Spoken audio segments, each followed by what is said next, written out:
Bonjour. Aujourd'hui, je vais vous parler de Pierre Guyotat. C'est un écrivain français.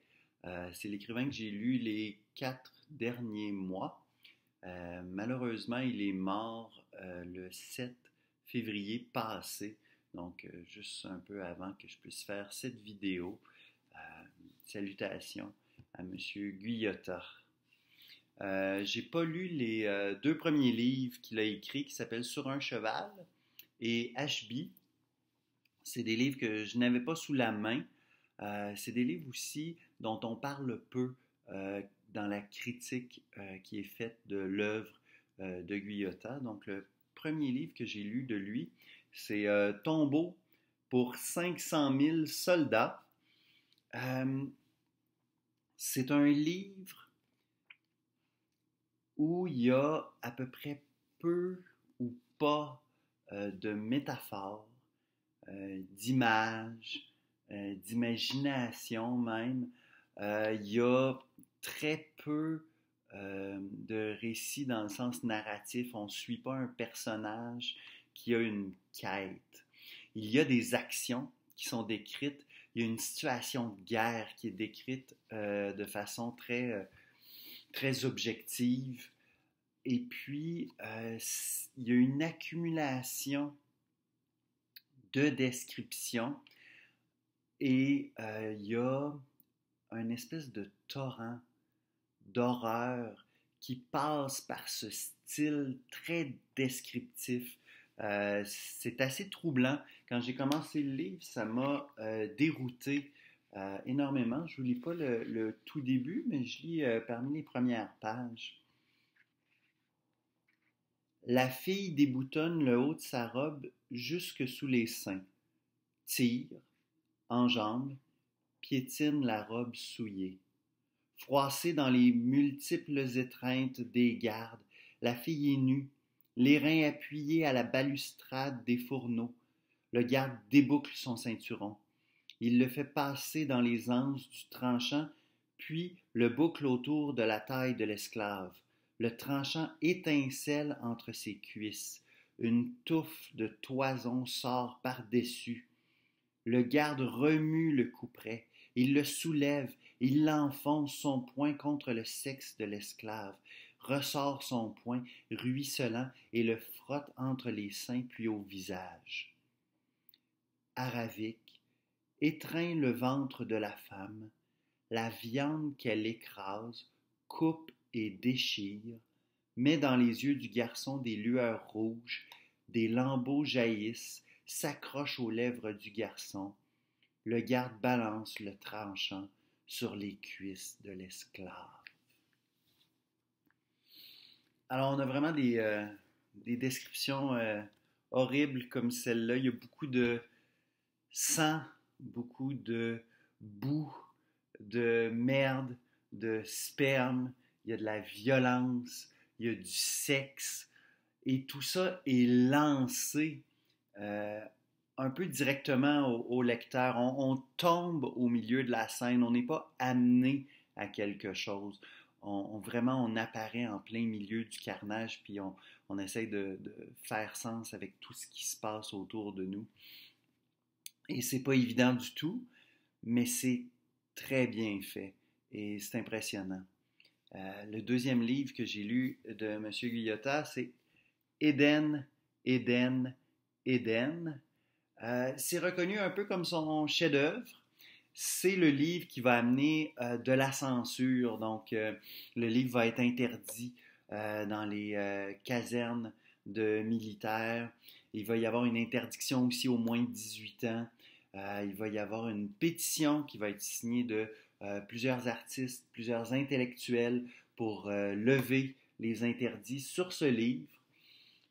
Ça va être un peu le coup de canon de l'œuvre de Guyotat. Alors, je vous en lis un extrait.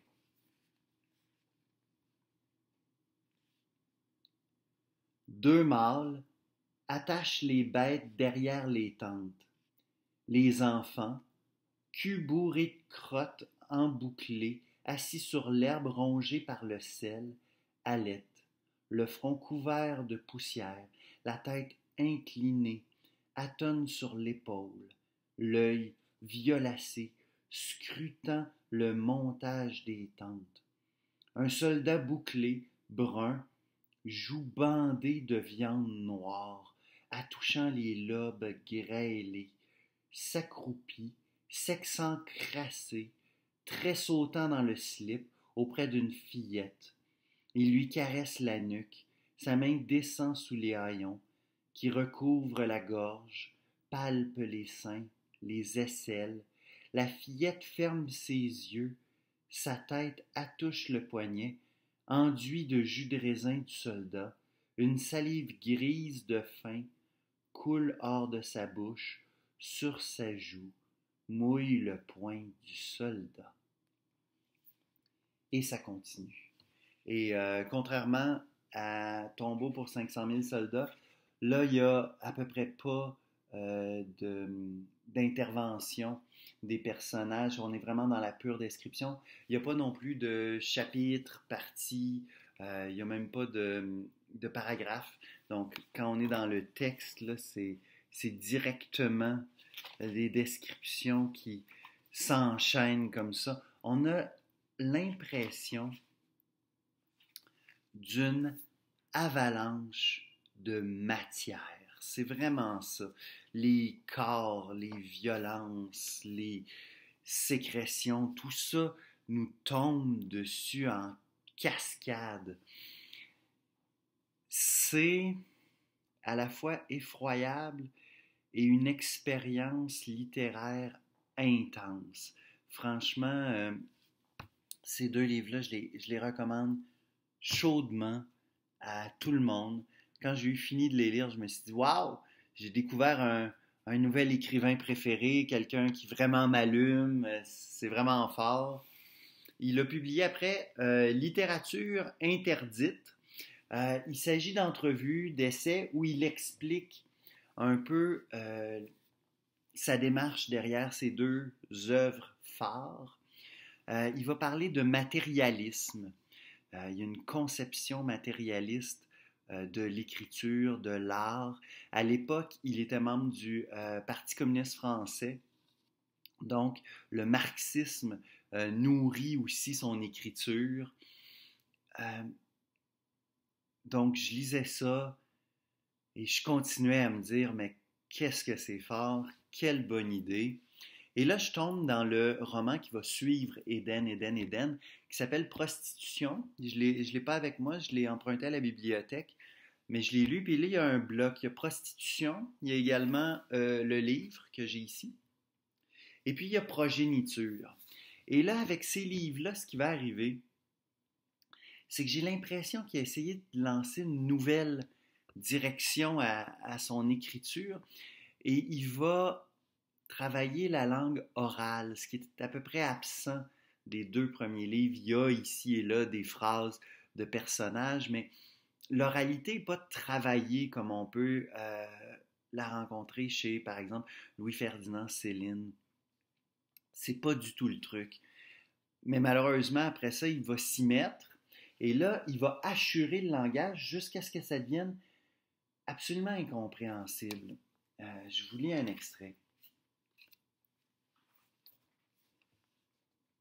Son anus doblé, corps chaleur d'aron cassel mulet, enveloppe en pète cartiane, ovier du fils, elle frère utérus por lui, phare marchier, sape foi, ses petons fourchus, arculons var rochier patriciel, en cas progéniture de deux sexes, fornique-vier, permanent carasse, rocher griffe au varech quenotte, tintinabulant à granit barf l'hermaphrodite cramène, repule prostituée aux ossements noirs d'ortère. Et là, si vous vous dites que c'est ma prononciation qui fait problème, je vous donne le texte.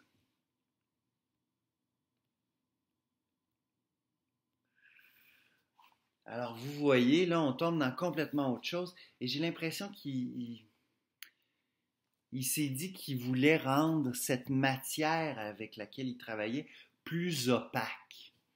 Mais le problème quand il fait ça, c'est que ce qu'on gagne en complexité dans ces œuvres-là, on le perd en intensité. Et c'est ce que je trouve triste. Et à partir de là, il va y avoir un glissement dans la trajectoire littéraire de Guyotat, pardon, et aussi dans sa trajectoire politique.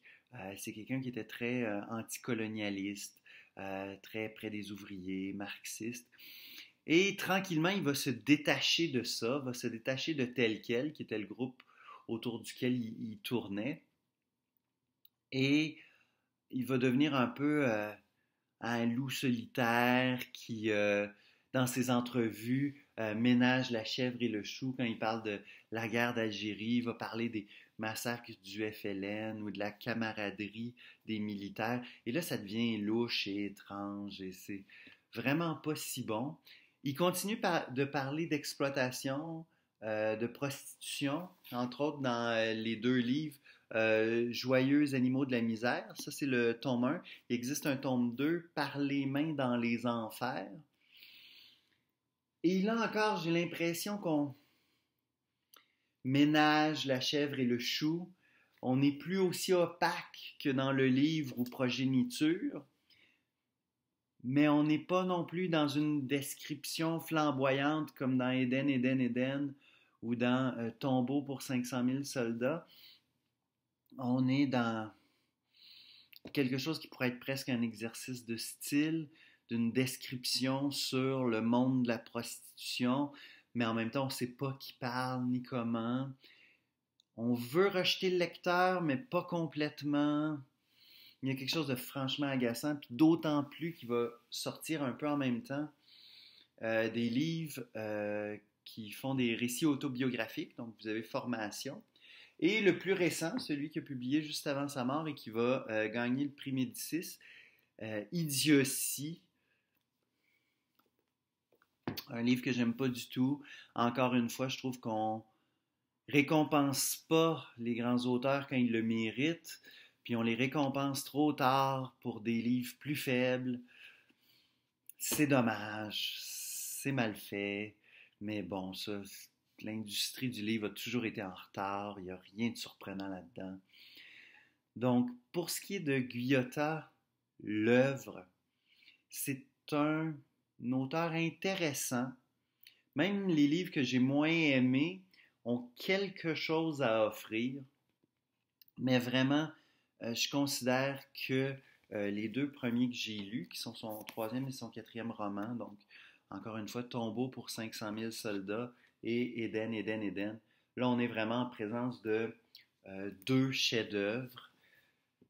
Il fait penser à beaucoup de gens de sa génération qui ont commencé très fort, ont produit des œuvres à ne pas oublier, et après ça, ont viré leur veste de bord, sont rentrés tranquillement dans les rangs, et là, sont devenus endormants.